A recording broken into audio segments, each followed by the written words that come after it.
And so what do you think it was for you that made you come around? Like, what was it for you that, now, what, maybe I need to get saved? I think it was my wife praying, buddy. Right. My wife would pray. I remember one time I was messing around with this one lady, the same lady that I was always messing around with. And I actually called my wife and told her, hey, I have to tell you something. My wife came home like that. And all she said, this is an answered prayer. And I was freaking out. It was in my conscience. That's how bad it bothered me. Because that never bothered me before.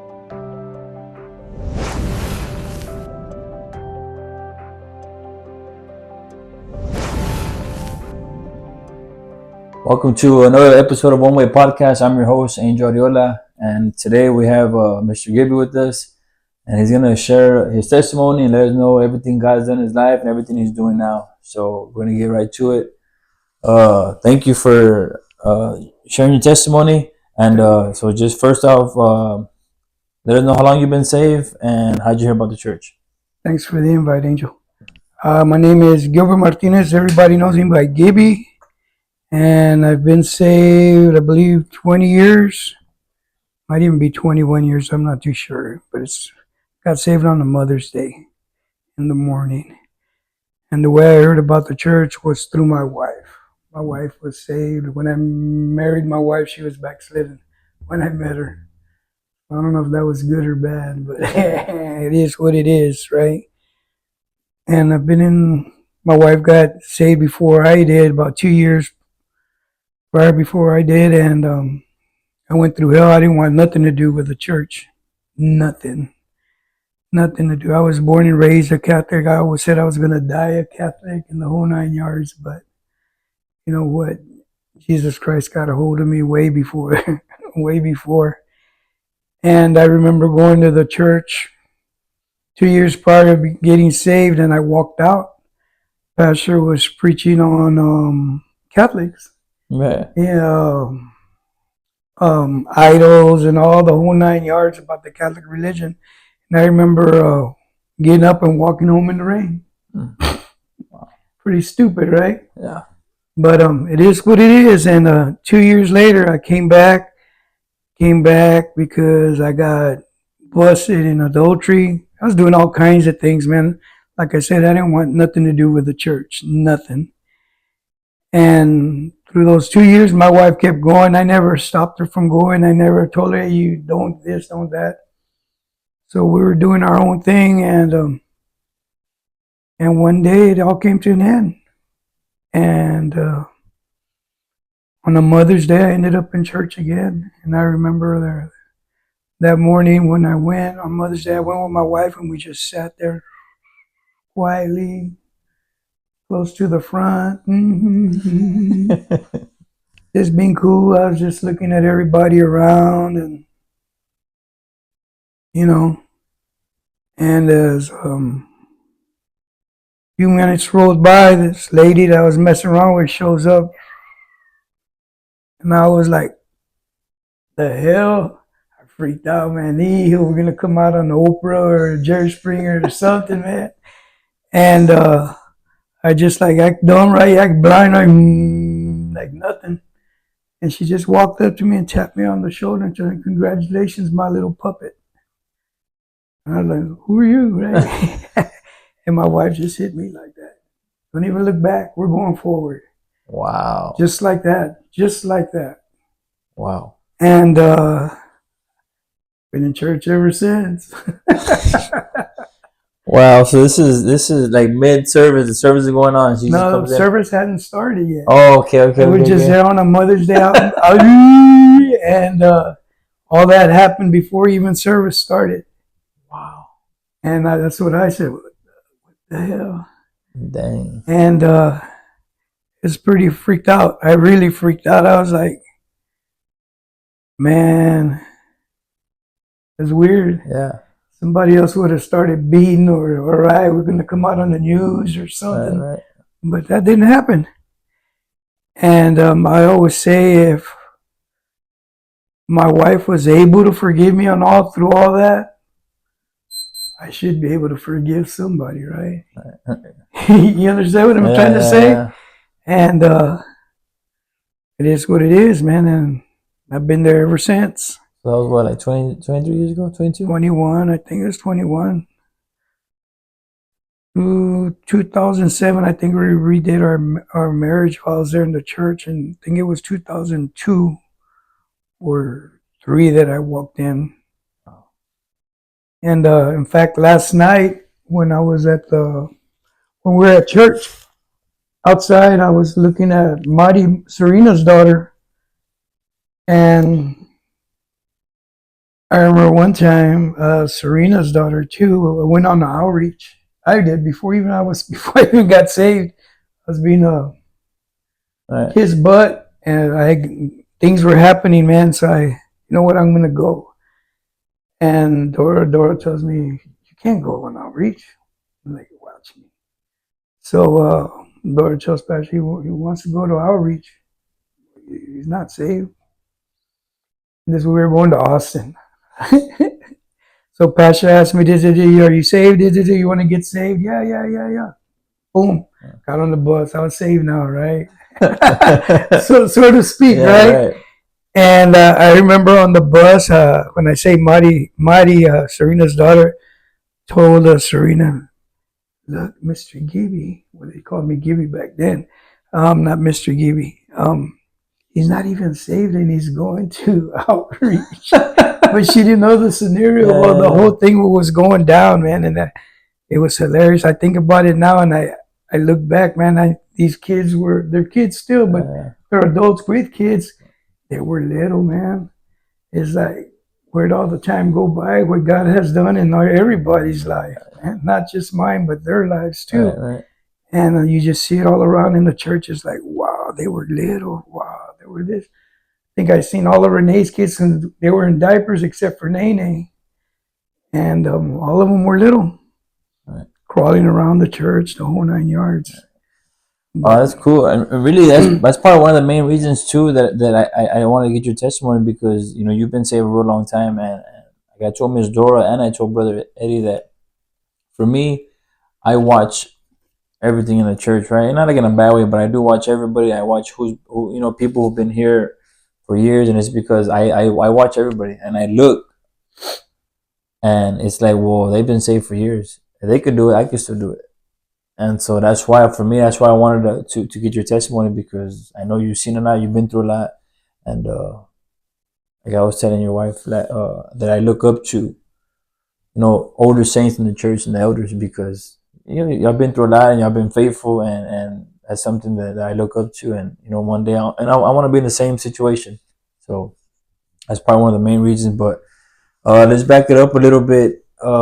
Growing up, how were you? Like, how were you raised? You say you were raised Catholic. Catholic. And so did you go to church, or it was just like, I'm a Catholic just because that's who we are? We went to church. I went to church. My mom sent us to church. We would go as a family every now and then. You know, funerals, weddings, debuts. Right. But we were at church on Sundays every Sunday when we were kids. Went to CCD, made our confirmation, communion, the whole 9 yards. All that good stuff, all the so-called Catholic kids, right? You know, did it all, and we're still jacked up, and then some. And so you had your parents in your life. I had awesome parents, buddy. Really? Awesome parents.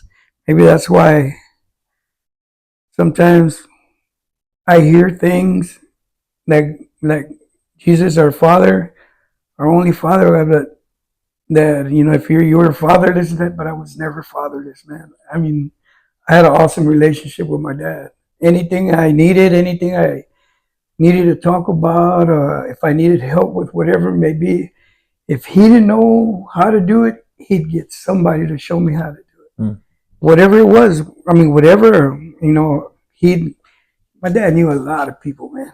And he wasn't the brightest star in the universe, but you know what? He was a dad. He wasn't a father. He was a dad. Like, I always called him daddy, dad. Always. And my dad died young. He died at 59.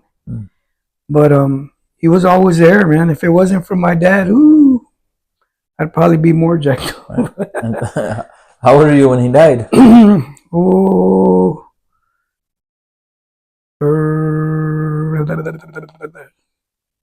34. He died like a year after me and Dora got married. And I believe I got married at 34, second time around, third time around. Yeah. Okay, so you're already an adult and all that. Like you're already a man growing up when all this happened. Oh yeah. Yep. I remember when I met Dora. She said, "Hey, we can't be doing this. What we want to do? So we need to get married. Set a date." That's all I told her. Set a date. Really? I wasn't scared of getting married. Right. And because I know I was supposed to be married. Right. And when I got home from work, she goes, whoosh. All right, made a phone call. We had a big old wedding. Big old fandaga in a barn and the whole 9 yards. Whole 9 yards. Lots of people, lots of food, lots of vironga, the whole 9 yards, man. Big wedding. But it was just a big wedding, that's all it was. And later on, a wedding without Jesus Christ is nothing, man. Nothing, even though one of my cousins that's a pastor married us and this and that. It wasn't like a real wedding. It was a real wedding, but it was like, Right. And, we went through our things. We've gone through some things. Y'all weren't saved, right? Of course, when y'all got married. No, I'll tell you. I met Dora when she was a backslidden. She used to go to the door. Yeah. She was backslidden. And what did she ever tell you about the whole being backslid or nothing? Nah. Right. That didn't come out till later on after we were married and this and that, when she started having problems with the girls. And she tell the girls, we need to go back to church. And the girls, Driana, the littlest one, would tell, no, we need to go back to church. Right. Church, okay. But you didn't think nothing of it? I didn't think nothing. They started going. I didn't want to go because it wasn't the Catholic Church. Right. Man, but at that time, were you going to church? No, hombre. I just had the tramp stamp that I was a Catholic. That was it. Wow. So, like, growing up, did you ever, of course, you know who God is, because, they teach you about God and stuff like that, but did you ever think about, like, I'm supposed to be living right, living clean? Did that ever come about to you? No, that was your stamp of approval, and that's it. That was it. We didn't, the whole key on us was don't get busted, you're good. Right. Like anything else. Yeah. Don't get busted, you're good. Don't tell your parents don't tell you. You're fine until they come knocking at the door. Hey, your son did this. Hey, this and hey, that. No. All right. And it took a while. You know what? I thought I was good, this, that, blah, blah, blah. But deep down inside, you know when something's wrong with you. Right. You're as jacked up as anybody else. You know better than nobody else. My mom would always tell us, don't play with the kids on the other side of the track because they're all jacked up. She didn't know her own kids. Right. We were the ones that were jacked up. Literally, man. If she only knew, man. Yeah. If she only knew what she had. Yeah. Most parents don't comprehend what they have till the cops come. Hey, he was this, huh? Or your mom's cousin comes. Hey, he was doing this to his cousin, huh? Or he was doing that, huh? Yeah. And they're like, what the hell? Yeah. Yeah. That's when the reality hits, man. I got a problem in my hands. Yes, sir. Okay, so you and Miss Dora together, and then you said the kids were starting to act all up. Yeah, they were. They didn't. Danielle never really approved of us getting married. Like, was she the oldest? Danielle, yeah. Okay. She was like, you try to tell her you ain't my dad. Okay, fine, I'm not your dad. Cool. And so, how old was she at the time? She was 12, 13. Okay. Mm-hmm. They were all young, 12, and I think 11 or 10, and Adriana was like 6, I think, 5 or 6. She's little, big little. And so, how was you and Miss Dora? How was your relationship? How was your marriage? Like, was it just like? We were good. I mean, we were doing I guess what were you supposed to be doing? Working and taking care of business, blah blah, this and that. But there's always junk in the trunk. Yeah. You hit the bump. Hey, what's that? Hey, give me some of that. Hey, look at that. Hey, remember this? Hey. It's there, man. It's there. It's like those things you hear in your head in the morning. Hey, you don't have to this. Hey, you don't have to that. Yeah. It's either you're gonna do or you're not gonna do. Right. One or the other. It's your choice every day, man. Every day. Either you're going to do right or you're going to do wrong. Right. And it's a battle you fight every day. Because you at any time you can walk away from whatever you want to walk away from. You can. Yeah, that's right.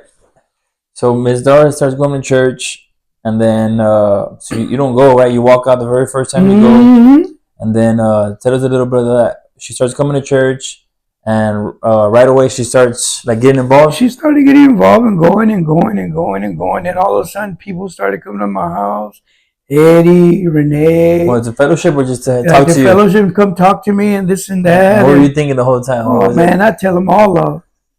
I'd be with my cigarette and, you know, and Eddie was cool. They were all cool. It's just like, you know what? Yeah, you don't want it. I don't need this right now. Behave. I didn't know any better. You know, I remember sitting in the front with Andrew, if you remember, Allison's husband, when they lived across the street from us. Like, I check this out, check it out. And he just hear me going off on them. Remember Pastor Richie too? He'd come, I'd be telling him off in the backyard too. But yeah, it is what it is. Right. And now I think highly of them. Right. I really do. I really do. Wow, that's funny. Yes, sir. So, what do you think?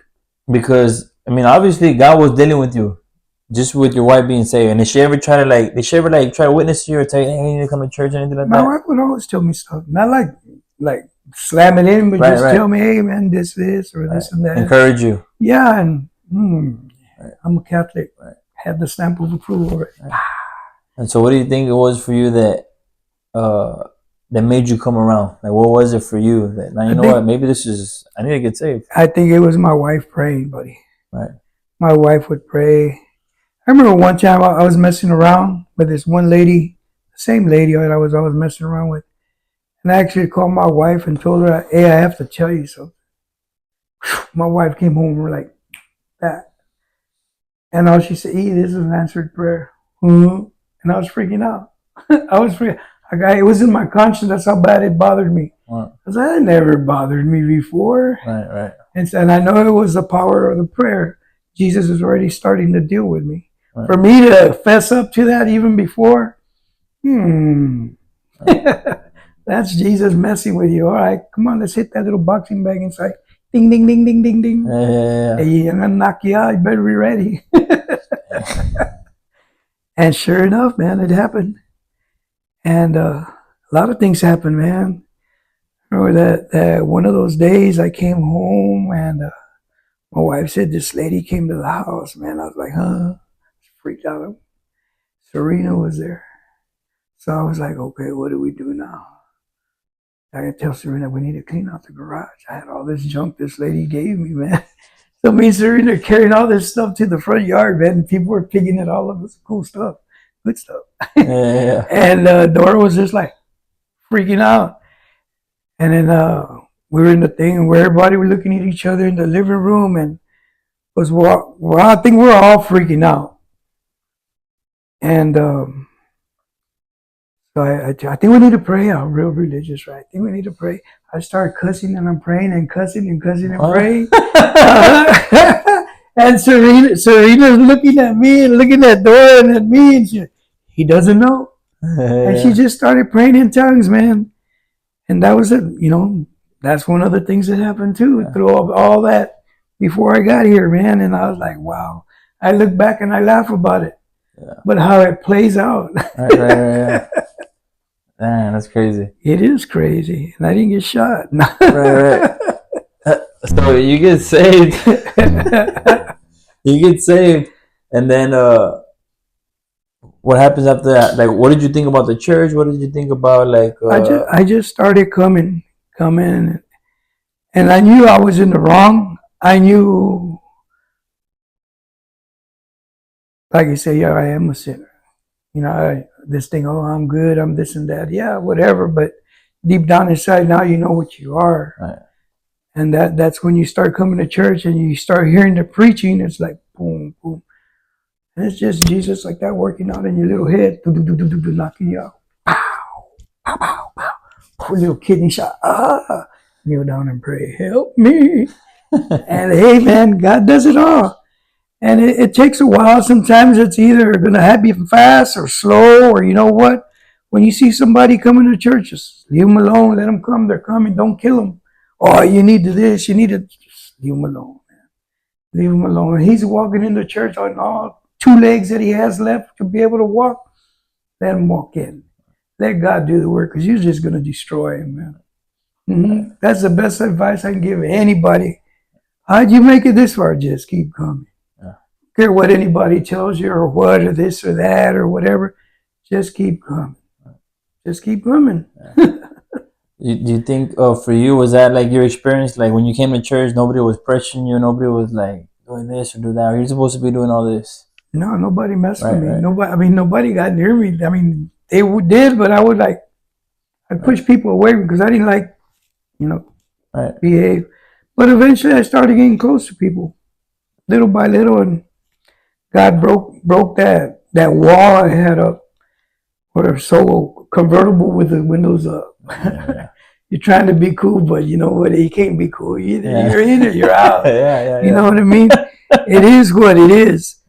And you start getting close to people and talking to people, and then God brings in people that, man, they become your friends, like best friends, man, closer than your kids. And that's the awesome part. What do you think? What would you say for you? Was it that, all right, like, this is what I want. This is like, I can do this. Like for me, like I'll give you an example. Like for me, when I came to the church, I saw like men with their families, their wives, their children, and I seen the men like doing outreach and all that. And I was like, man, like I want everything they're doing. I want, like that was something for me. Like I actually saw God moving in these people's life, and for me it was different. I think that's why I wanted it. So like for you, what was it like? It wasn't what I wanted; it's what I needed. Yeah, it was the change that I needed. Because when you're looking out, you can't see in. I mean, you can see yourself in the mirror, and all you do is touch it up. That's about it. But inside, you can't really see the inside because you don't allow nobody in. You're in your own little world. Ooh. As long as nobody's touching you, messing with you, and tickling you, you're great.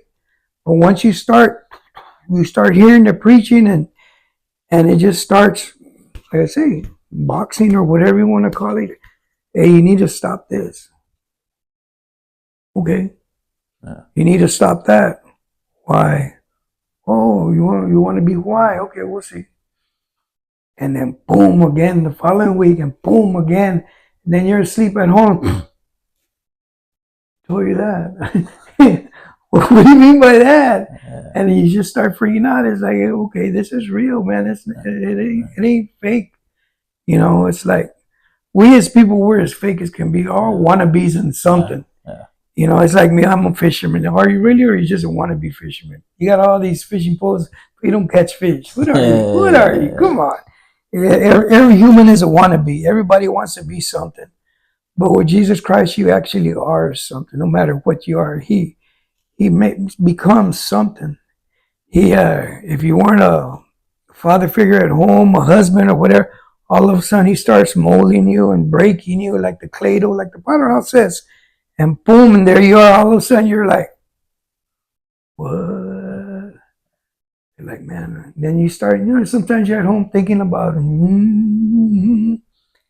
damn, man, I'm still here. Man, I'm still this, I'm still here. I'm still married. My cousin, hey, you still married again? Yeah. It's crazy how they ask that, right? Yeah, and all of them are divorced or whatever. I mean, it's crazy. Like, I'm still married. And so what do they think, like friends and family, like when you first got saved? They didn't care for it. I would go and witness to them, and then real quick, whoosh, cut me off. Athletes. Or you go back in the bunch and you try to be funny about things. You go to church. Excuse me. I'm sorry, I'm not Mr. Perfect, but I do go to church. So you know what? Hey, I go to church because I need to go to church. Man, it's like at work. You go to church? I need to go to church. You want me to go to church. Man, you don't want to know me if I wasn't in church. Man, I'd be your worst nightmare. I'd be like a disease on you. That's exactly what I'd be, man, like fungus. Fungus grows anywhere. It's not good. Bad fungus. Right. Mm-hmm. Wow. And so, what your family? Do you have your mom still? No, my parents passed away. My mom passed away probably like 10, 11, 12 years ago. And my mom got saved before she died. Mm. Probably about a week and a half before she died. I remember one Wednesday night.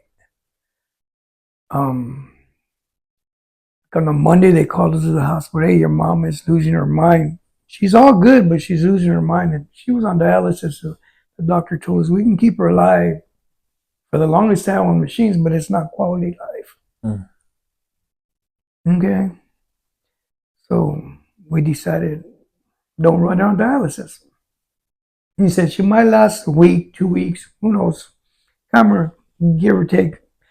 So we all decided that. So I remember on a Wednesday, as a church, and after service, I went to the hospital. And I was witnessing to my mom, and I actually got her to pray with me. She was able to pray.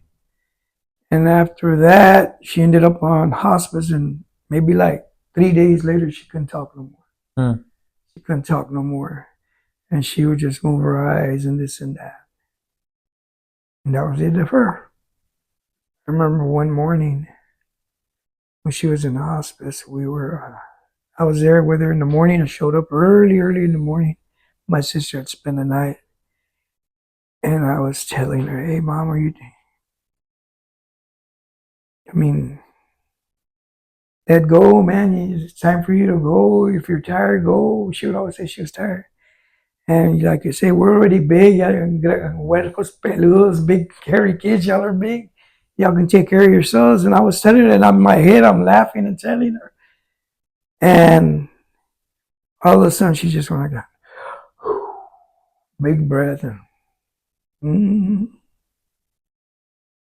my sister comes back into the room. I go, hey, I think Mom passed away.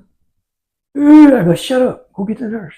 Go get the nurse. Behave yourself. Go get the nurse. So she took off, and I'm over here trying to pull up her clothes. Nah, right? So the nurse comes in. And what time was that, sir? About 2-3 minutes ago. She did pass away. Okay. She turned the light on in the room that she had passed away. And my sister was freaking out. And I tell her, she's all right, man. Yeah. She's in heaven. Yeah. Mama prayed. Yeah. Wow. So. And for you, like, that's why you're like, you. I was like, right. Great with it. Right. Yeah. You know, my brothers and sisters were more like, keep her alive. My sisters were, one of them wasn't. The other one was like, no, she's gotta. Man, that's not life, man. Behave. It'd be like being an alligator, no teeth. Yeah. Behave. You Dang, know what I mean? You gotta cool. have something. Yeah. So that was cool. My dad, I don't think he made it into heaven. He died way prior before that.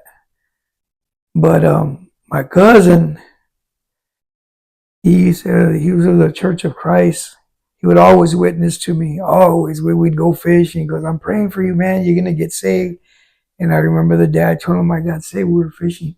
He started singing, man, out on the pier. I was like, hey, I know that song. We sing that. I started singing with him. He was laughing and wow. He goes, oh, mira. And he's still alive. He still preaches every now and then, but he's kind of cieguito now. But Armando Cruz, he used to preach to me. And I always asked him, hey, how was my dad? Did you ever witness to me? He goes, your dad didn't want nothing. He didn't want nothing. Your dad was animal.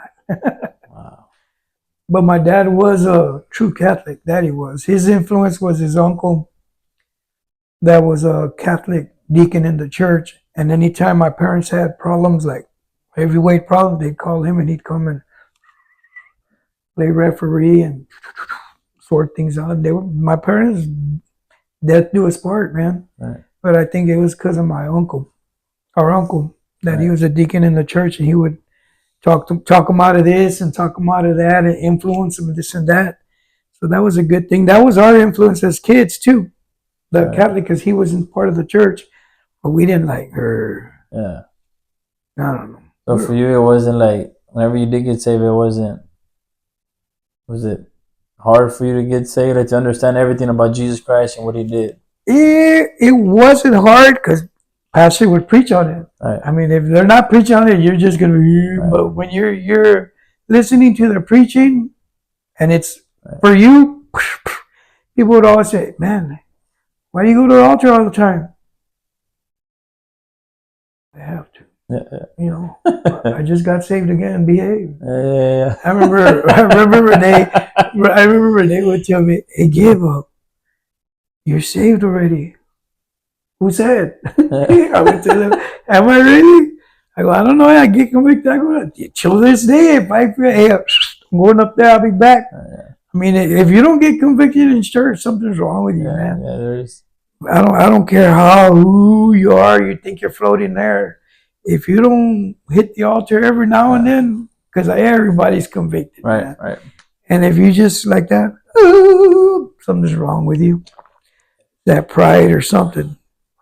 That's right. Mm-hmm. So, what are some things that you could say that were like reference points for you as far as like God, like, you know, this is what because you've been saved 21 years, right? What are some things that you know that you always look back to, like, this is why, like, I'm not gonna go back to that because I remember when God did this, or I remember a point in my life when God did this, and this is that. What are some things you remember looking back to? During revival services, getting words. One of the words I really remember was from Juan Vartierra. I remember that Sunday, I think Sunday or Wednesday, out of one of those days during revival, I didn't want to go. I told my wife, I'm going to go to my mom's and blah, blah, blah, blah. And when we were on West Avenue, I'm going to my mom's and I cut back where the Exxon's at, and I came to church and I sat in the back row. And I was in there, about half of the service, I guess it was. And at the end of the service, Juan Vartero was giving words, praying for people, and he told me, "Can I pray for you?" I go, "Yeah." He goes, "We're going to bind witchcraft." And he started saying a bunch of stuff. I was like, "Okay, knock yourself out." And from that day forward, that thing of me not wanting to go to church just like disappeared. He broke something. His prayer said. So that was always something that you dealt with, not wanting to go. Yeah. I was like, there was times like, oh man. I mean, I would fight it. I mean, but I knew I had to be there. And that day I didn't want to go. And I did the U-turn. I came back and that was like, poof. Wow. And that was just like a punch. Like he hit the devil right on the horn, broke both of them off or something. I don't know.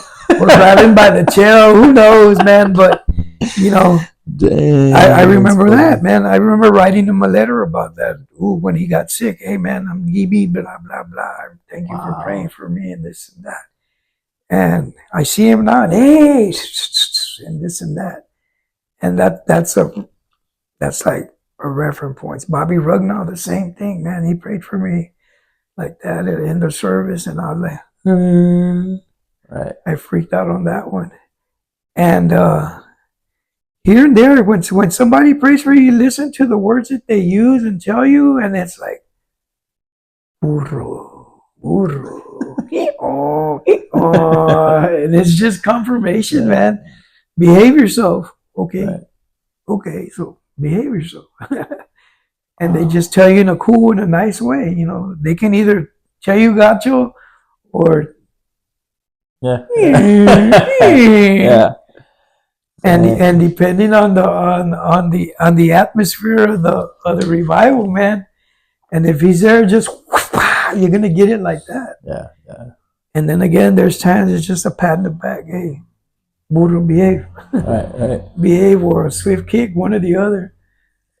What would you say, like, advice you would give people? Really, just, you know, again, going back to you being saved, what do you do to make it this far?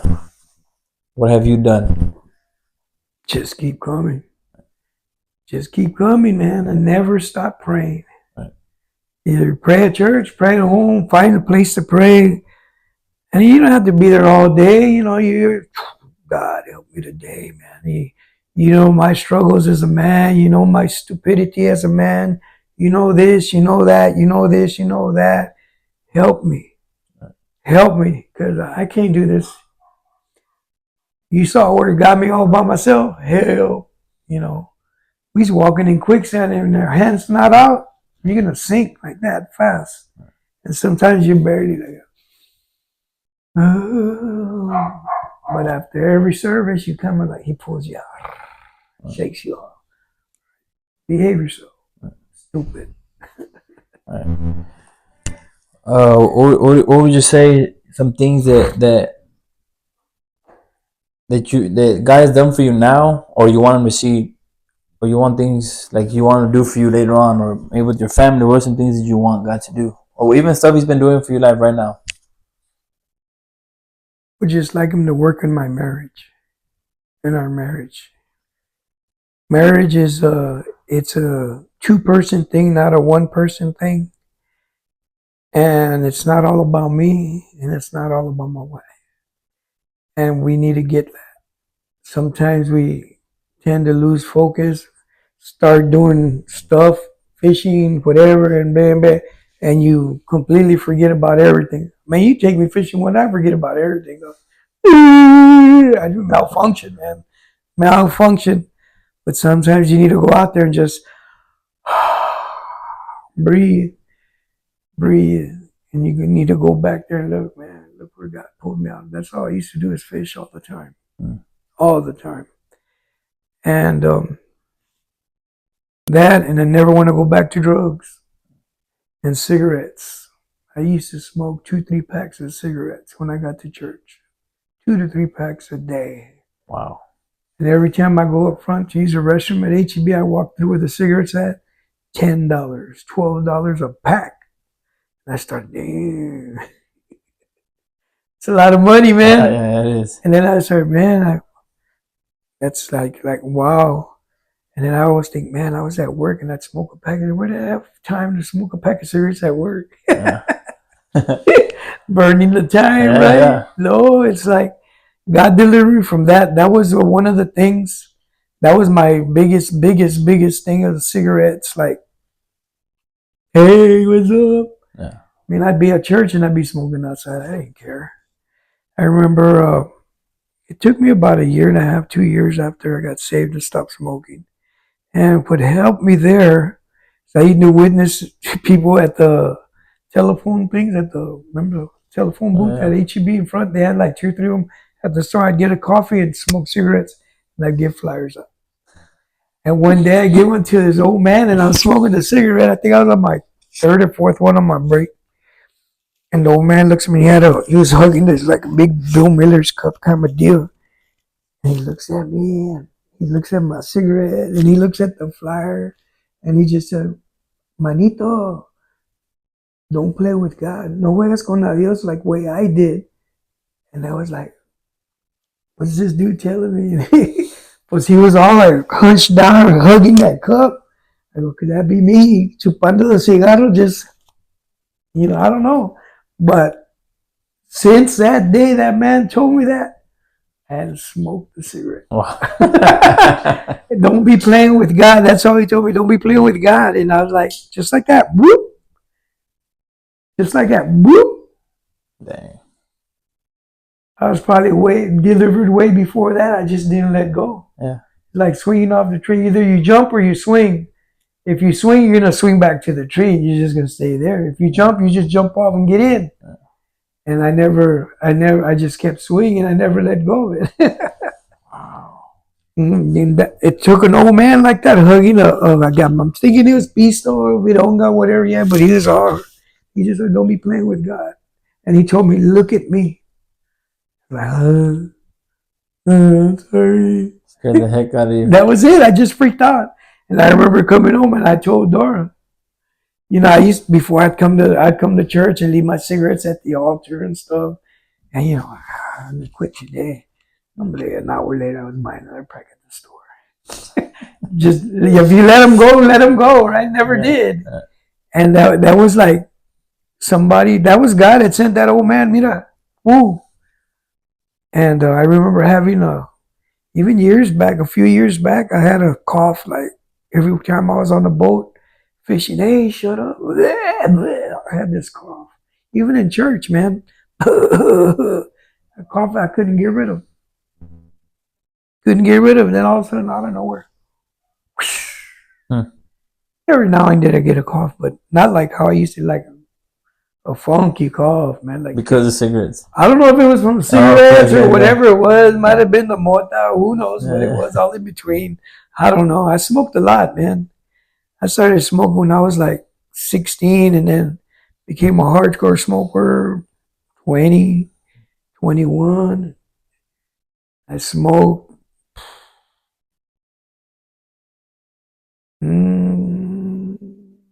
About a year or two after me and Dora got married. After we were married, after I got saved, I quit. So about 37, 38 maybe, something like that. It's been a while. I mean, it's been a good while. But yeah, that was like, anywhere I went, I had cigarettes.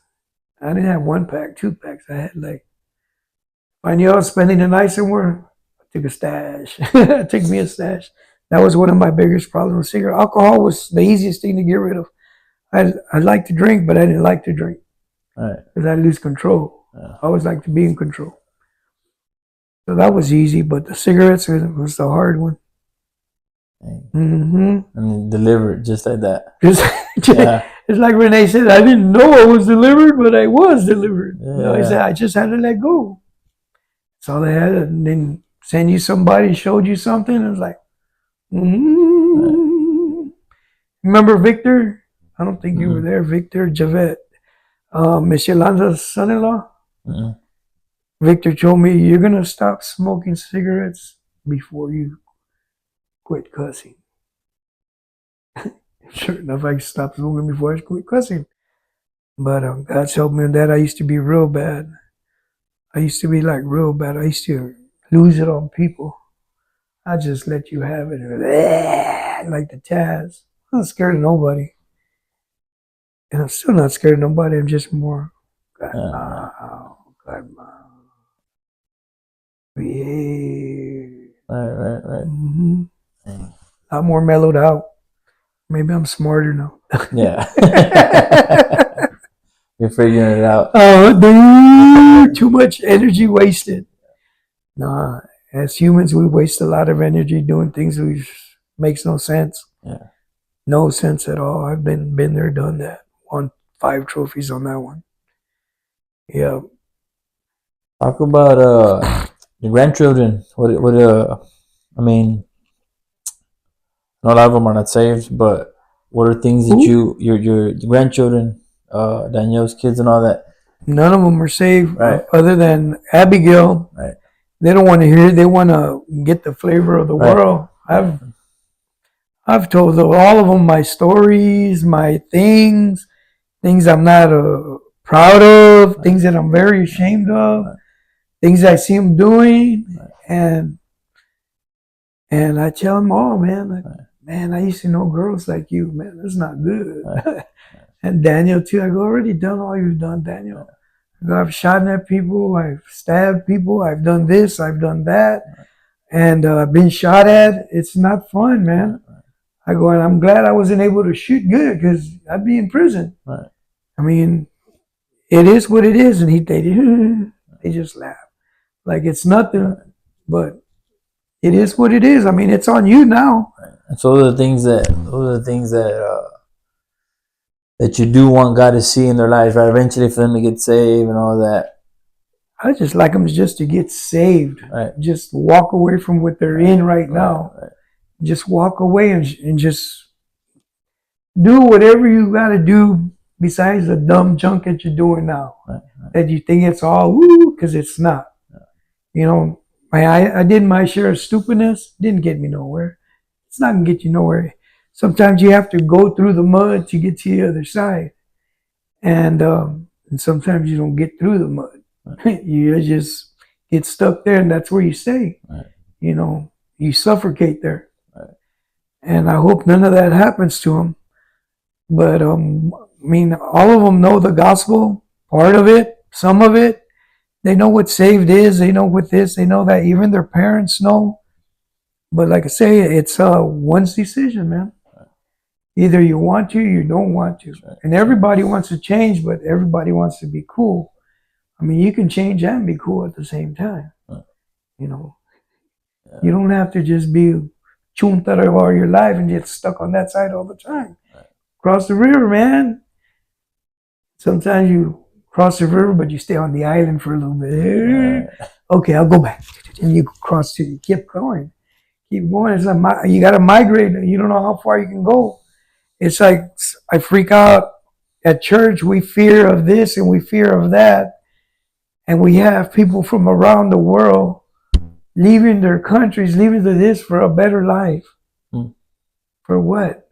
And I think their better life could be wherever they're at if they had Jesus Christ. Just like we here, we had a sorry life, but we started following Jesus Christ. Now we have a better life. That's right. And not like Joel saying, rebuild life down. I'm talking a better life, like the right way. Right. You know, not cheating your way around everything, and not this and not that. Doing everything the way it's supposed to be. That's the best as you can. And really, like you're saying, I never even. Right now, you're saying that about you being in another country. Like, yeah, everybody's trying to come over here, but like you're saying, like Jesus is Jesus everywhere, every country, every nation, and that's pretty cool. And I didn't even think about something like that until you said, like, yeah, that's right. You can have a better life with Jesus, and really, that's what He does. Hello. Yeah. We always think about people are complaining about economy and this and that. I always use the churches from Africa because I think their economy is like down to the ground, right? Yeah. But yet, all the people in the church, they're all thriving for something, which is Jesus Christ. And they all put their 2 cents in, well, I'll say their 10% of whatever they make. And they got all of these churches out of a church that couldn't be. But with Jesus, it's like out there, man. Wow. And here in America, we're like, ooh, no. And they didn't even have to leave nowhere. Wow. And it just expands even more and more and more and more and more and more. Just like during the conference, I think one of the guys said, we have 400 churches out of one church. Keep going and keep going. And this is going to be a reference point, not like a conference center. Right. I was like, wow. Right. And these are all countries that they say there's no money and no this and that. How is that possible? Right. And none of them people ran to the United States, right? Right. They all just made it the best they can there, and they're thriving. That's awesome. That's cool. Anyway, so we got way off track. Yeah, no, that's fine. That's good because, man, I was like, that's kind of like a revelation for me. Like, wow, that's cool. Yeah, we have no reason to complain. Hello.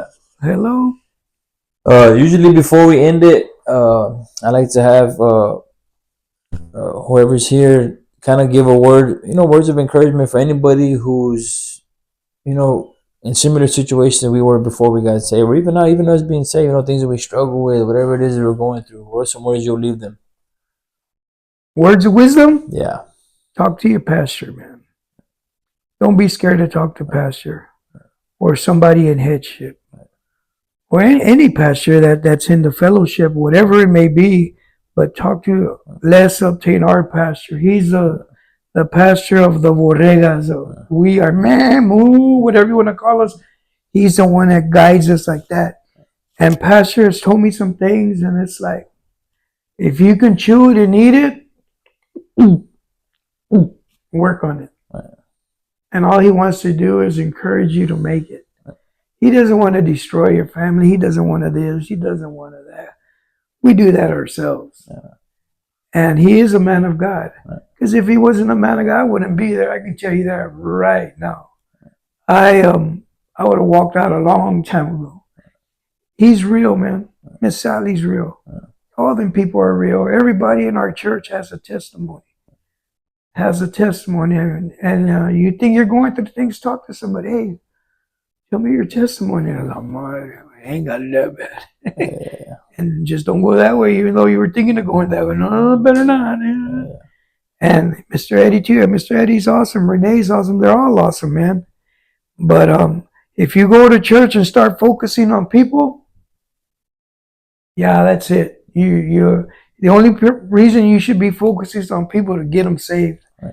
Other than that, don't be focusing. Oh, they're doing this, or they're that, or all this. Sometimes people will tell me things of people in church. Hey, well, welcome to the church, buddy. What do you want me to tell you? Hey, they're here, same like you. If we knew everything that was in your head, yeah. You know what I mean? Yeah. Hey, everybody got issues, so welcome to the issue session. All right. Well, what about? Anyway, What would you tell somebody who's not saved? oh, you need to get saved because you don't know yourself. Right. Think you know yourself. You don't until you know what you're capable of. Right. And if you don't understand that, look back at all the stupid things you've done that you didn't get caught, or things like that. That's what you're capable of. And everything, everybody else around you that you make fun of, man, you're stupid, you're that. But you as a human being, you're capable. You're capable. We are all capable. I don't care how good, bad, stupid, whatever, smart, we're all capable. We're the human being. Don't blame nobody else. You're all by yourself in the game. Well, thank you for sharing your testimony, and it was good having you. I'm glad you came. So Thank you, sir, for the invite. Till next time. Peace.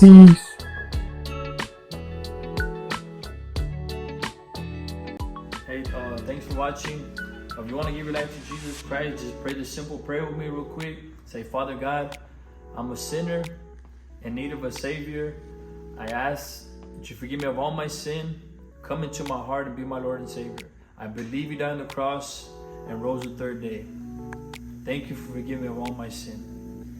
If you prayed that prayer and you need a church to go to, come in, that number on the bottom of the screen, come in contact with us, and we'll help you find a local church to go to and start living for God.